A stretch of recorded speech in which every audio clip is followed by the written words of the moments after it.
Alright, this is the second video I'm making about some of my images that I've done over the years with the number 8 Cirkut. This is 1999 Jake Bowles Repair in Woodworth, North Dakota. I'm going to show you some details from the print or the image, and I'll go through the whole thing first. And we're going to go back here and I'll show you that in here you can see a reflection of me in the windshield of the car. And if you look at the car, it says Hudland on it. And I asked Jake Bowl exactly what is a Hudland. And he said, well, I made that car myself. I think it was back in the 1930s that he made it. I took the chassis of a Willys Overland and put the body of a Hudson on it, and I called it a Hudland. And he showed me that it had a straight 6 flathead in it, and he started it up for me and it ran just fine. Now, an image like this, if you were to approach it with rectangular format, like an 8 by 10 inch view camera or any rectangular format, it's almost impossible to get a good coherent composition. But when you make a complete panorama of it, it's really a remarkable image. And I've sold quite a few of them, not so much recently because the photography world has changed so dramatically because of digital, smartphone, and now AI. But let's show you one other thing right here. This is a stain that is in the negative. When I was drying the negative, I must have splashed some water on it or something, and it's in there permanently. But I don't attempt to conceal it because all of my prints are analog. They're done in a darkroom. I don't do anything digital, nothing. And it's now Jake Bowl and I spoke for quite a while. He was a World War II veteran. He told me about some of the experiences he had growing up in North Dakota in the 1930s, and he said at that time everyone owned 450 acres.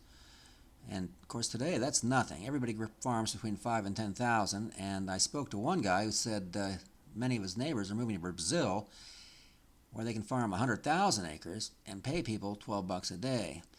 He also spoke about the weather. He said one winter when he was growing up, it never got above 0 Fahrenheit for 6 weeks straight, and that would be quite cold. He said he remembered it his entire life. I'm sure he's deceased now. He was pretty old when I met him. And I think I'm going to show you another image, which is a landscape. And this is Aspen Grove, Medicine Bow National Forest. The year is 2000.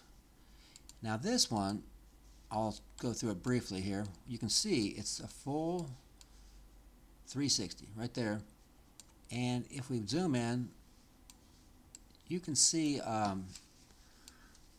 even though it's a fully obviously rotational photograph, there's no distortion, and that's because almost all the lines are vertical.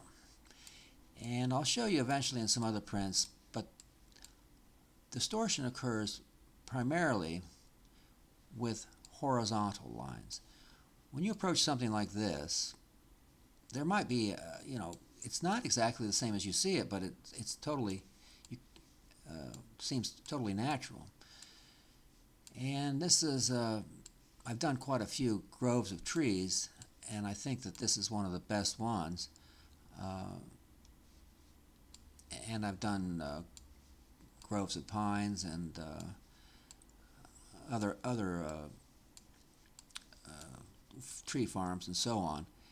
Now, one of the things I've done also is photograph quite a few cemeteries. Again, they have primarily vertical lines, and so as long as you're not too close to, let's say, a fence line, a power line, a road, or a building, with all the vertical shapes, there really is no distortion. It's just not visible. Well, I guess that's about it. Also, I should mention this was almost certainly done with a slower speed motor. This type of photograph would not be possible with a spring wound motor. I think it was there wasn't a lot of light, and I used a small aperture, maybe